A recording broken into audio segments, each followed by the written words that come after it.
All right, what an evening, the first Monday of the month, and as always, the first Monday is all about Uongozini show. In studio as always with the SG, the big man of the Presbyterian Church of East Africa. I use that word intentionally because he's here. I know he's not going to accept it. But how are you doing? Welcome to the show. My name is Vincent Kerosi in studio today, being the 3rd of July 2023, all about youth and leadership. And today we are not just two in studio. We are three with the only lady in studio, and I'm going to introduce her just in a short while. But first things first, remember that you can follow this show on our social media pages, CAC TV Kenya on Facebook, CAC TV Kenya on Twitter, as well as our SMS number 0111220044. We'll be able to look at what you say pertaining the topic of the day, youth and leadership. Remember that you can weigh in and we'll be able to look at that. But SG, karibu sana. Big man. Well, this is a small man. Robert Waihenya is my name, and I wish to welcome our viewers to our show today, whereby we are looking at youth and leadership. And yes, today we are not two in studio, at least today. We have the warmth of Faith Njenga, who is a youth leader, but precisely she is all into PR, and that's public relations, and of course voice over artisting. She's a voice over artist. And can you speak that voice? Can we hear that voice over artist voice today? Absolutely. All right, karibu sana. The first time in CAC TV? Not really. Okay. Yes, I've been here before. All right, karibu sana. So you don't have the jitters in studio today. Yeah. Now, there's this trend and this quote that has always been there, that the youths are leaders of tomorrow. I just want to ask from the word go, do you agree or disagree with this? Let me begin with the SG. The youth really leaders for tomorrow? Well, I'm one of those people who don't agree with that statement, because the youth are the leaders of today, because they have their space within the leadership, and they are also the leaders of tomorrow. So they are part of the leadership cogs, whereby without them, then there is no leadership. This is one of the greatest statements of what we call in psychology FFB phobia. FFB phobia is the fear of the youth. Mm-hmm. And so that we switch them off and we keep them off, we try to discredit them. We try to promise them and we tell them, you're not supposed to occupy this space of leadership. Mm-hmm. You need to get experience.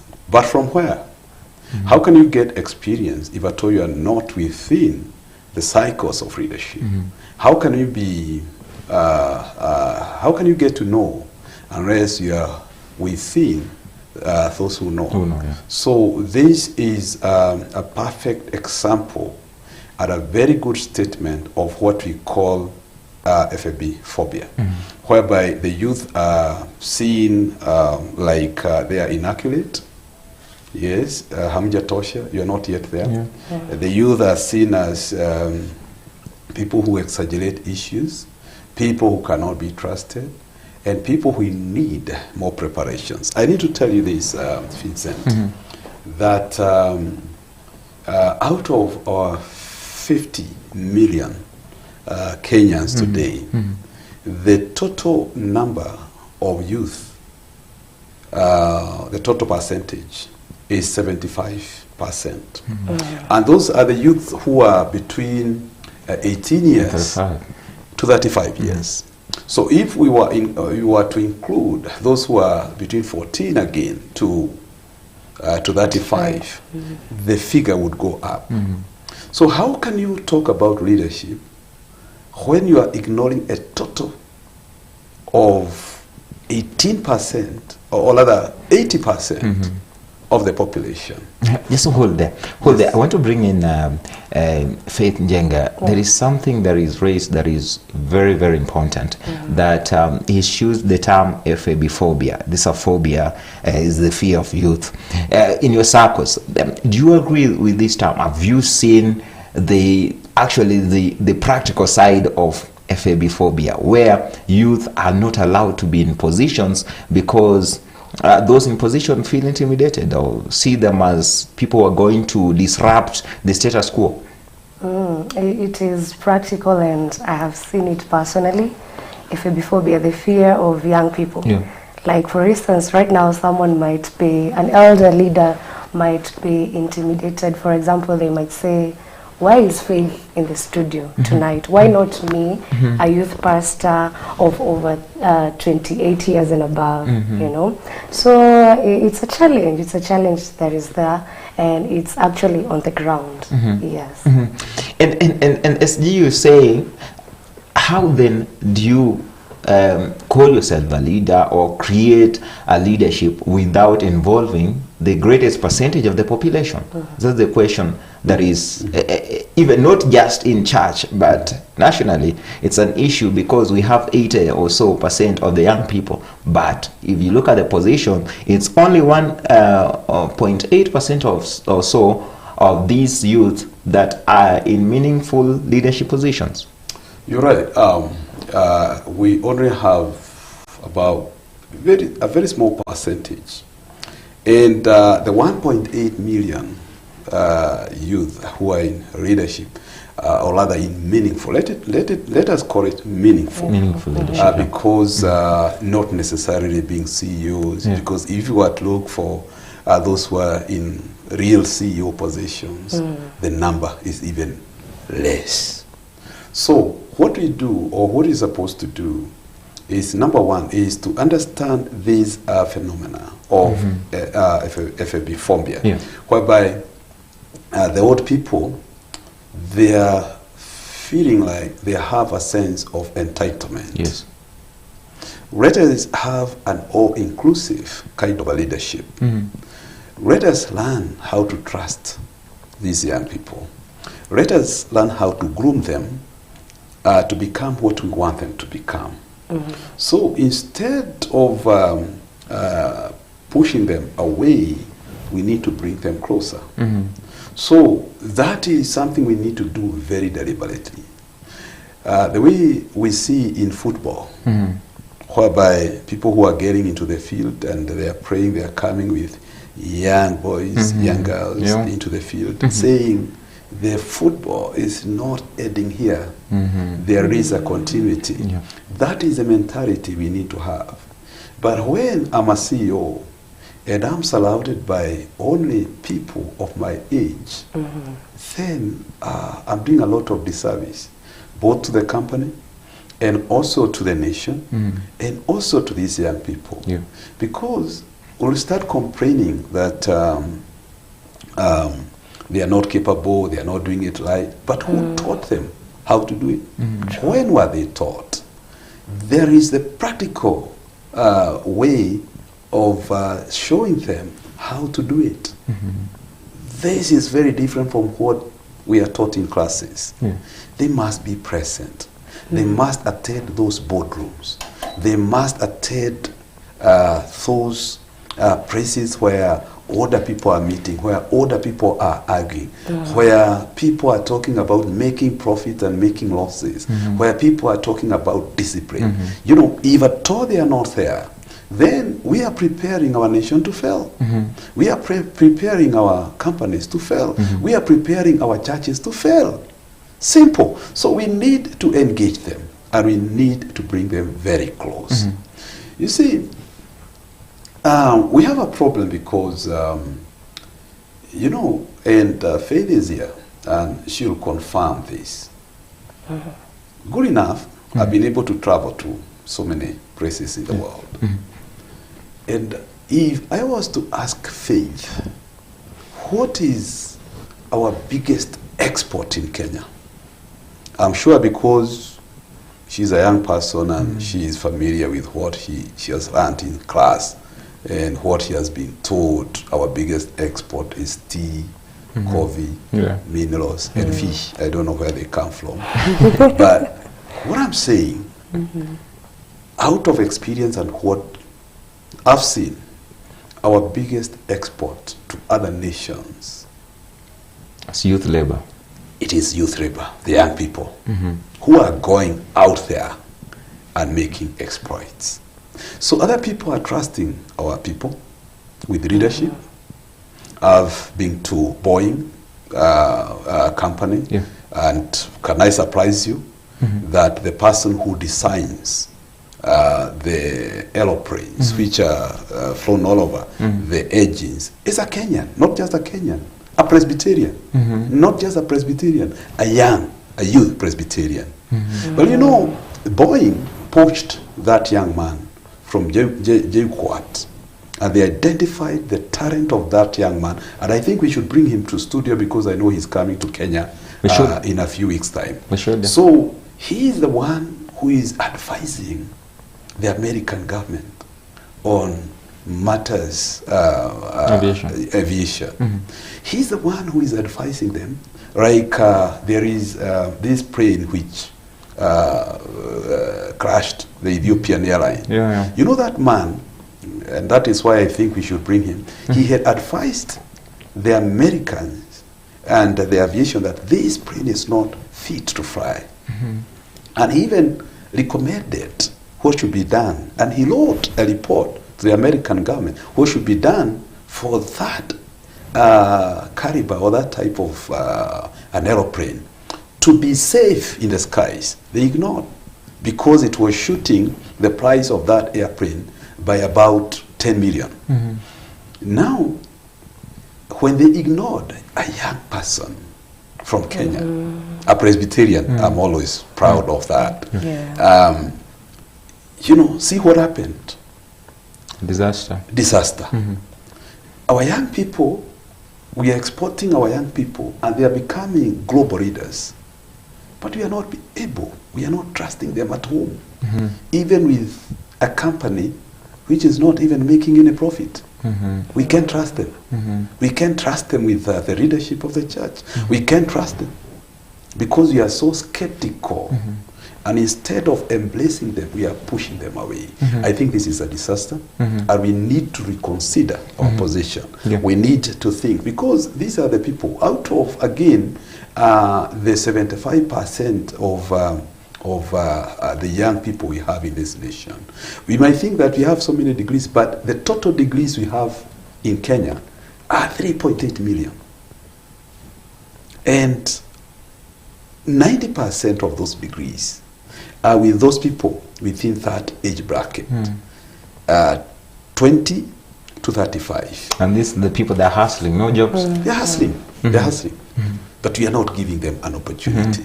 So youth leadership is critical, and the reason why we are not getting it right is because we are not engaging them meaningfully. Let me ask you, Faith, because you're a youth leader, SG is raising a point here that the youth are not being engaged. But in terms of tradition, in terms of the culture, in terms of how things have been done, the status quo for that matter, how is it a barrier to you youth going to that extra step of having an opportunity in that decision-making table? It has become a barrier because when after you're born, especially in a family, let me just use my example. You've been born and then you found yourself in the Presbyterian church. So you understand that there's a culture and there's a constitution for the church. And most of it you find that it doesn't really mentor or engage these youths to the core into finer detail. So you find that it becomes a big challenge because even if I choose to speak out today, I don't have that support from up there, you know. We can speak out down here as youths, but our voice can't be clear, our voice can't be as loud to be heard up there. You know, so it's a barrier. You find that there's a gap between us and now the leaders who have gone ahead of us. Yeah. Is it a case of you growing and getting used to something that has been happening for years and you don't want to break that barrier and you are comfortable in it? Well, it depends, but in most cases, yes. You find that you found out that this is a thing that is there. You can't raise up your voice and say, by the way, there's a change that can be made here in A, B, C, D, and A. So now for you to step up and bring in the voice, or even be the change and be the voice, because there are youths, I know there are youths who can do that, who can be the voice for other youths, who can stand up or speak out for other youths. But now when they sit back and think, is it really worth it? Is it really worth a shot? You know, it becomes tough, and then again maybe you fear you might be silenced. You know, yeah. I mean, these are issues that our youth is speaking about here as barriers. But I want you to, in a moment, talk about the tradition that you find yourself in as you grow, and the complacency that you accept this is the situation, and I don't want to change, I don't want to, you know, upset the status quo. SG. Yeah, thank you. Faith has said it very well, but I want to challenge the youth that they need to understand and to say no to this element of FFB phobia, that they need to create their own latitude so that they are able to bargain. We go back to the scriptures, and you know, the kingdom is never given. You fight for it. You must struggle. If a kingdom is ever given just like this, it is not worth it. So the youth must, number one, understand where they are, understand the opportunities. They must also stop looking at themselves like just victims. The power to conquer must come from within them so that they are able to bargain. When I was growing up in the early 90s, mid-90s, there were political struggles of people who are calling themselves young Turks. And they decided to upset the status quo because they found themselves and they discovered themselves and they said, we are capable. And they said, we want the young people to be included in the government, if not to lead. And that is how we had a very strong movement. They had the constitution changed to what we have today. It was not an initiative of old people, young people, youthful men and women. The problem with our youth today is that they have kind of accepted the status quo. They are no longer becoming critical. They are no longer analytical. They are not questioning. So there is that complacency, and they feel like it is okay for us to be where we are. Now they have drifted to what we call tokenism, kind of life, whereby they're just given handouts, bora kazi. You know, bora kazi, they don't care. And even when they are suffering at the hands of the old, they don't question it. They're comfortable. I meet Faith, I give her 1,000, it's okay. She'll sing my song for the rest of the month. That is long. But again, SG, and I want to ask this question, even as I also engage her. This is what those who in positions, the older, guard, find it the best way to silence these people. is to Vincent. create a problem and try to create a solution again for Vincent. themselves. Yes. If a movement is not given, create one. How do I do it when I'm put in a cocoon? Like, Faith, you are put in a place and you know the only way out is SG.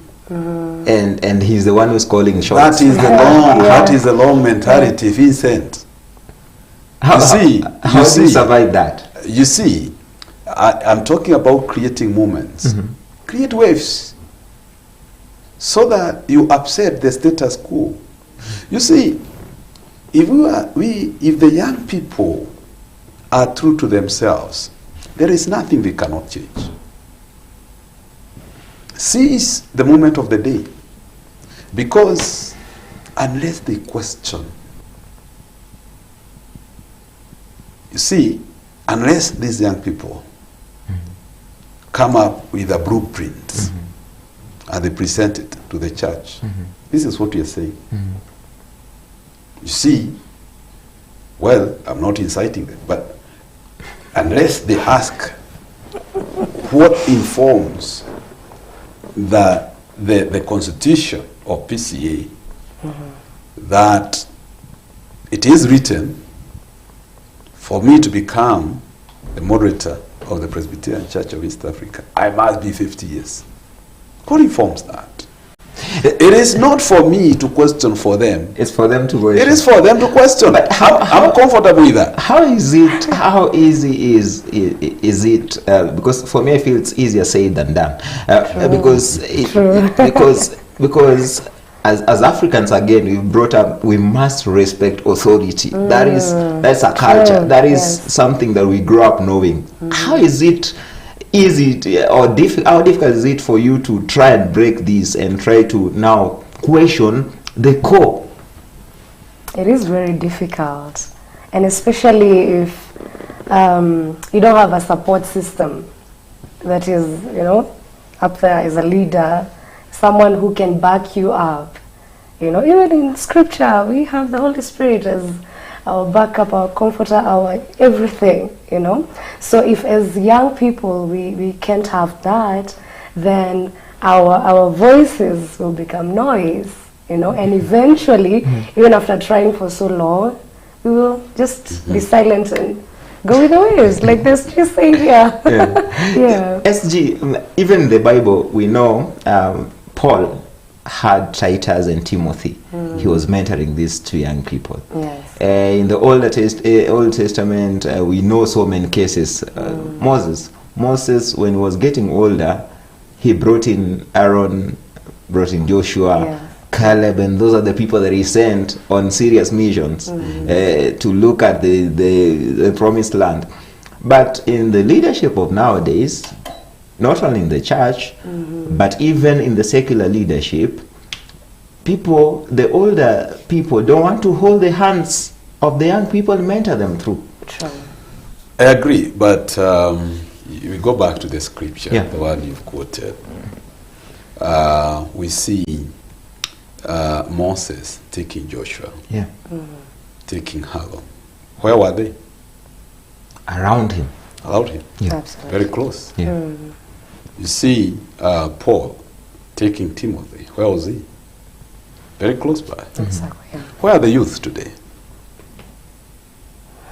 See, in leadership, they are very far. Whether in political arena or in the church, at times they are very far. You try to bring them closer. They are full of fear. They have got no confidence. They are not concerned. You remember I was there. So they feel like they don't want. You see, next time I think we'll talk about the fear of the old, as opposed to the fear of the youth. I think there is a phobia that is also associated. I'll explain to it next time what it is called and its implications. Now, so you find our young people are not close by. So much as the old people have got this kind of FAB phobia, You know, also the young people are not concerned. Right from the family level, you find my children do not want to understand what I'm doing. Most of them even hate what their parents do. They don't want, it's hatutaki. So that is wrong again. So unless you are close by, you cannot be picked. Unless you are involved in a way, you can never be mentored. So we need a close work together, so that you are still within, just like Moses picked those who are very close to him, as Paul picked those who are very close to him. Yeah. That is a principle. But you cannot be mentored while far. The other problem is that the youth again have got this mentality of quick fix. They don't want to persevere the, you know, the process. They don't want the process. So they want a quick fix. And that is another challenge. And in leadership, it is about patience. You see, it's about patience. The other problem is that the youth are those who are qualified. There is another problem in that they are not, they have this idea that I moved from here, I got from there, you know, they are they are nomads in their career. There is no consistency. There is no permanency. In fact, these days, it is very hard for you to find a youth who has worked in a company for 5 years. They're jumping all over. But again, let me ask you a question. Is it, you know, it might not be the youth who has a problem here. It could be the organization itself. They are not, you know, evolving with how the world is evolving with the youth. The way the youth are thinking could be different from how this company is thinking. So I don't find myself at home here. Is it? It's true, it's true. You find that most of the, let me call them elders, they're stuck with the mentality of yesteryears. Yes. So now, and with the generation that is here, they find it difficult to even embrace that now things have changed. You know, everything is changing very fast, and there's no way we are going back to the way it was in the olden days, in the 70s and 80s. You know, we are in this era. And I think if they learn to appreciate that, it could be smooth. Well, yeah. Well, I don't deny that. There are some instances where the old guards don't want to change, and therefore the young people opt to ship out. Yeah. But in normal circumstances, we find that the young people are the ones who actually, they are not after their personal development into leadership, but to them, in the real sense, they are going for what they are calling greener pastures.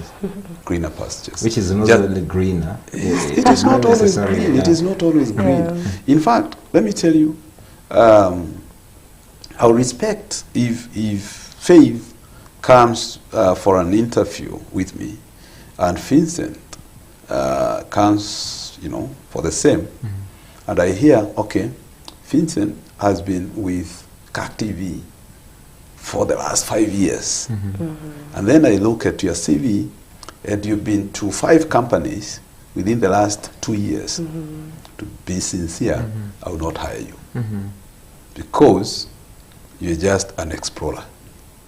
So that is a problem with the youth. So, and in the process, they don't develop their leadership skills. That is the point.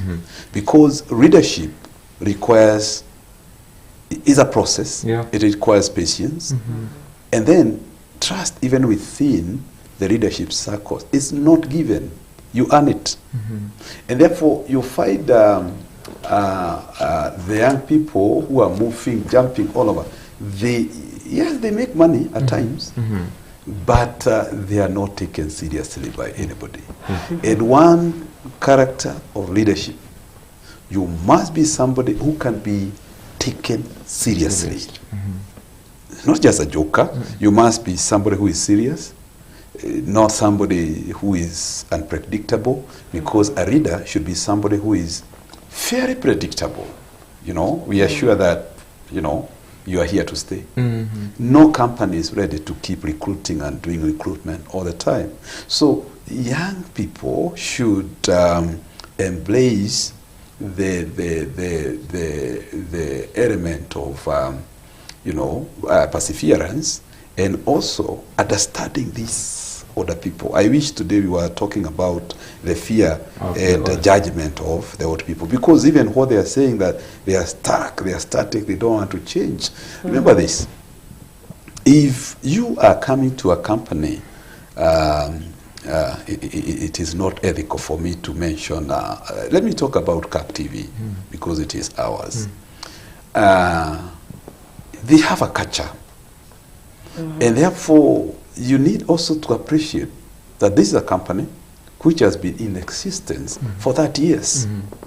So you cannot come and say, everything you are doing here is wrong. You demonize everything. No, it doesn't work that way. You need to understand the culture of how things are done. You need to understand how do you relate with the outside world. You cannot just change everything in a day. And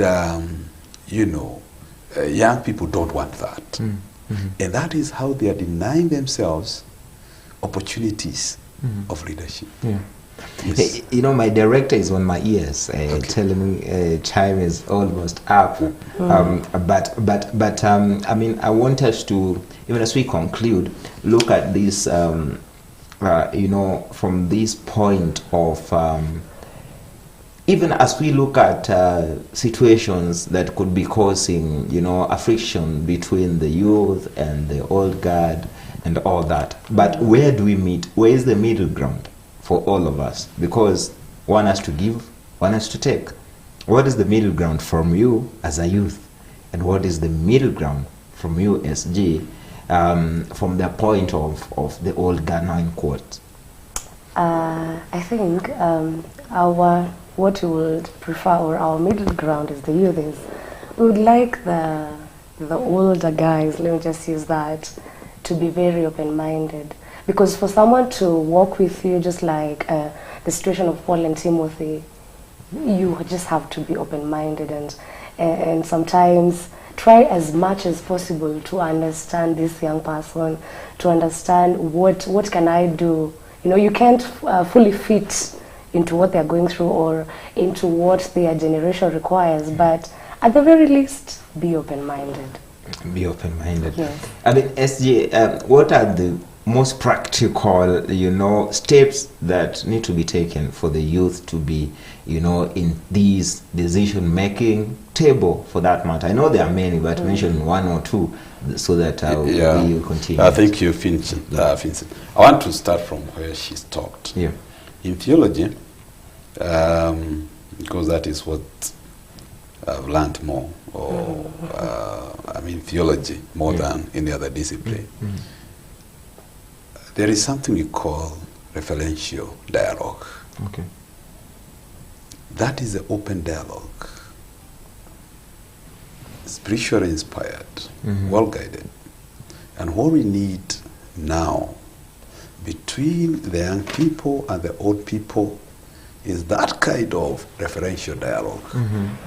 Can we sit on a table and talk? It doesn't, and it will not start in the church. It must start from home. Okay. It will come to the church. The table will expand to the corporate level, to the political level, so that we hear them and they hear us. Yeah. We compare notes without hiding some cans under the table. We have an open, what theologians call referential dialogue. That is what we need to do, so that we get to understand each other. Most of young people says that they fear the Secretary General of PCA. They fear the moderator of PCA. But they're just ordinary people, In fact, I'm reminded by other people that you are the SG. I'm the SG. I don't, you see, I'm just an ordinary person who is eager to learn from everybody, including the small, so that we are able to participate in leadership. All of us give each other space. So, 3 points, because I think we'll be able to continue with this dialogue maybe next month. Sure. One, what we need, number one, is to develop these young people. Unless we develop them, and it must be very deliberate. Identify the giftings, identify the talents, identify the abilities of these people, and you develop them. And this must be done from political level, from the church level, from the family level. In fact, we know the other day, I can't remember the name, I went for the Sunday school conference whereby we had church school children who had congregated at Thogoto somewhere, Green Garden Schools, recently. And one young man approached me, very young, a child, and he told me my desire is to become a minister. And the confidence and the quality of talks that child had. The conviction that... Oh my goodness, I'm telling you, I have got no doubt that is a minister in the making, a good leader. I was wondering whether he was coached, but I tried to ask him several questions. The boy was very smart. And even the way he was behaving like a grown-up person. So can we identify those talents so that we don't kill the talents, because we are killing the talents and the bearers of those talents. So we must identify them and grow them. Point number 2, we need to give them their space to develop and to grow. And that space must be given deliberately. Allow them to make mistakes. Allow them to question. You've heard what faith said? Let them come. Let them understand the world of the old. Let them, give them their space so that it is through that they'll be able to sharpen their leadership skills. So this is what we should do, and through that we should always ensure that they feel valued, and we also learn how to trust them. So we should do that, because many times we don't trust them, even with the strategies. Thirdly, and the last one, is that we must always learn how to treat the young people like equals. They are not inferior in any way. So hii maneno ya kuita we kijana, it is very demeaning. In the sense, yes, they are kijana, but many people always use this language to ensure that you feel inferior. Many years back when I was working, when I was employed, Asserting MP came to my office and he told me, kijana, can you harakisha? Let me tell you. You felt it? I felt it. And I was bold enough, and I told him, excuse me, Mheshimiwa, I'm not a kijana, I'm not serving you. Get out of my office. Because it was a she didn't mean well. She was demeaning you. Demeaning me, right in my office. Right in my office. And I'm entrusted with many things, as a young, I was young, I agree, but you should not use that to cause me to feel down. I think young people should also say no to this. Young people should realize that we are not that low. Yeah. Please, Faith and all the youth out there, once you are given your space, use it well. You know, you cannot be empowered, whereas you are playing victim in every situation. Be yourselves. Be yourself. Be yourselves. Do you agree with that? That sometimes you allow yourself to be demeaned, and then that makes it all, that rubs it on you, and then you become what has been said by the quotas. It's true. Sometimes I think we play victims too much, you know, and it affects us. Because someone like that, if they shout at you like that, you end up saying, let me not just correct them because they are older. So let's say no. Let's say no. Yeah, that is it. I mean, this is a topic that we can have for a very long time. Fortunately, I'll have you here again, the two of you, on 7th of August to continue with this topic, because I know we haven't exhausted it. True. And we have to talk about youth and leadership. And this is the point where we'll also bring in the fear of the old, because the fear of the youth is FAB phobia. This is one thing that I've learned today from the SG. I believe next time I'll be able to learn the phobia of the old. And I also believe that you at home who was watching also would like to learn that. So I want to ask you and beseech you that we do this. We make a date on August 7th so that we continue the conversation. We haven't even talked about the practical ways now to bring the youth into leadership, because there are many, and we want to give you an opportunity to be in leadership. And I want to also ask you, ask those questions that you've been wanting to ask the SG pertaining the leadership, the role, the space, the place of youth in the leadership of even the church, Presbyterian Church of East Africa. Where do you stand as the youth? This is the question that you need to ask, and I believe that you'll be able to find answers. But the question is, are we making a space for them to ask this question, SG? Are they allowed to ask these questions? Are there answers to these questions? I believe that we'll be able to talk about that and more next time. So allow me to say thank you guys for turning up for the show tonight. Thank you, SG, for always leading us from the front. And thank you for allowing us to bring in a young lady here, a youth leader here, who we believe that from her, all the others will be able to learn one or two things going forward as a leader, as a youth leadership is concerned. If there is nothing more, allow me to call this a night. There is. What? Please make sure you register for my summit. You know, I'm a youth. Okay. Yes, and I'm gonna be a part of it. Lazima uipigie debe. Lazima.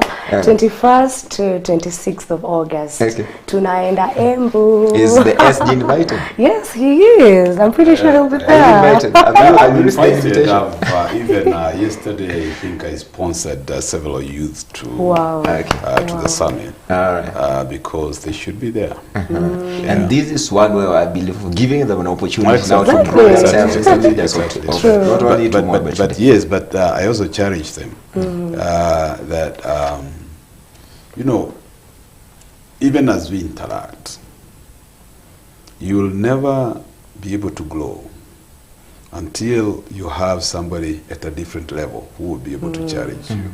So these greenhouses, if at my age I don't bring somebody to challenge me, then I will not grow. I need somebody to tell me you are not doing it.